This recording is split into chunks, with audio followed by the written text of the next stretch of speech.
Hi, I'm an atheist, and today I'm going to tell you why the belief in the biblical account of Noah's Ark is absolutely absurd. The notion that it could ever be historically, scientifically, or mathematically plausible is honestly just revolting.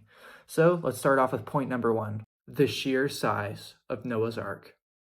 The Bible states that the ark was around 500 feet long, 80 feet tall, and 50 feet in width. Of course, this is converting the measurements from cubits, which the Bible uses. So this would mean that the ark had about 2,040,000 cubic feet of just area, making the ark weigh around 17,000 metric tons with a load capacity of about 56,000. And this is extremely problematic. Even if we don't account for the weight of passengers and animals, the ark is made of wood, which is historically famous for rotting in the water, for buckling and breaking, and for just not being as structurally sound as steel, especially in ships. The largest wooden ship in history was the Wyoming. You can see the particular measurements up here, but it is notably smaller than Noah's Ark. It had a central mass, and it had modern equipment paired with a modern crew.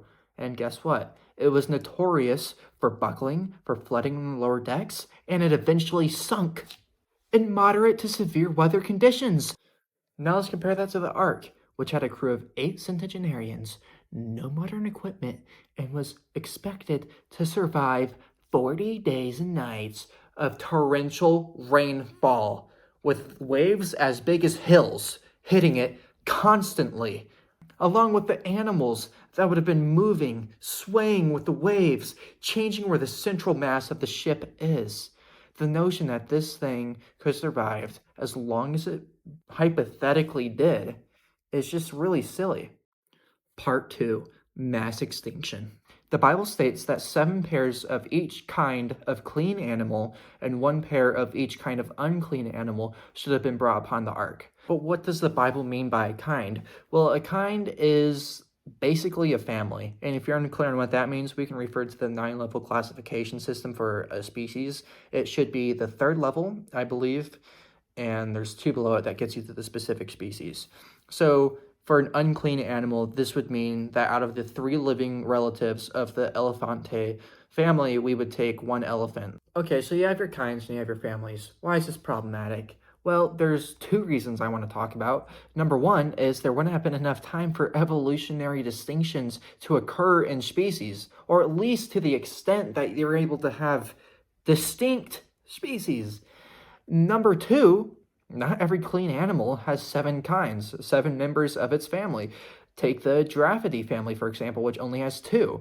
And on the other end of the spectrum, there's the Bovidine family, which has 150 distinct species.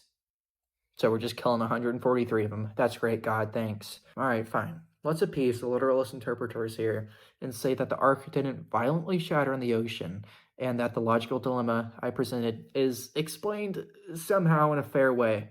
What would have happened to the animals once they landed? They would have died. Like, straight up just died fast. But I can see you want an explanation, so let's start with the meat eaters. I assume God didn't demand for there to be 14 of each kind of clean animal just so the carnivores could have a chance to eat. So what did they eat? Well, one could say they ate plants. But an issue arises here. Some creatures simply don't have the capability to digest plant material, such as hyenas, snakes, and crocodiles, all creatures that would have had to been on the ark to survive. Even outside the realm of carnivores, there's creatures like the koala, which requires 6 to 7 kilograms of eucalyptus leaves a week to stay alive. And even if Noah did have all the immense amount of food he would need, it wouldn't matter because eucalyptus leaves go bad in 1 to 2 days. Alright, so that rules out the koala. But how long would it take creatures to repopulate their populations? Well, we can look at the whooping crane, for example. There are only 21 left in the wild in 1940, but now there's 881. This is, of course, a remarkable recovery for the creature. It's great. But we also have to acknowledge that it was done in captivity, in a safe space without predation, and in the ecosystem the creature belonged to. And speaking of ecosystem, let's talk about Lindeman's rule of 10% that basically states that the higher up you go in a food chain, the less the creature will have in its population because of its higher energy requirements. So producers Animals that basically act as fertilizer have very high populations. So grazers are, whoever's up above can eat them, and the energy is transferred. Eventually you get to the top. These huge creatures got to eat more food, so there's just less of them because there's less energy around for them. So there's issues there. But let's talk about point number 3, temporal restraints. Another major issue for the biblical flood narrative is the timescale. Biblical literalists will like to say that the flood happened 4,359 years ago in the year 2348 BC, but this is again absurd. Why? Well, take this for example. There was a cave in Greece, you can see it on screen here, that had a wall in it. This wall dated back to 23,000 years ago, well predating the biblical flood story. And additionally, there is no record or evidence of any kind of some water damage in this cave, at least from the past, 50,000 years or so. Secondly, and I've previously stated this, but I'm going to add on to it, 4,400 years, rounding up, is not enough time to create distinct enough genetic mutations to have 3 living species of elephants has very distinct tusk sizes, ear sizes, and behavioral differences. And for the sake of time, I'm not going to explain how genetic mutation occurs in elephants and the amount of genes that are passed on. But if you're interested, look up how elephants pass on genes and how genetic mutations occur in elephant genes. It's pretty interesting. Final point here.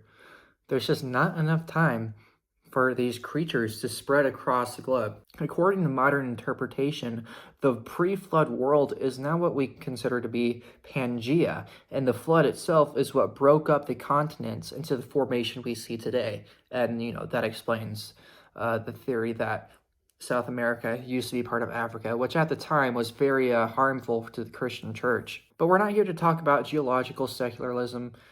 We're here to talk about how a snail that landed in the eastern mountains of Iraq would have to travel upwards of 10,000 miles plus an ocean in 4,400 years, traveling at a speed of 0.03 miles an hour. And that would be considering that it doesn't sleep, it knows where it's going, it's reproducing along the way, it doesn't get stuck under a rock, it knows how to swim, it can fly even. I mean, it's just ridiculous.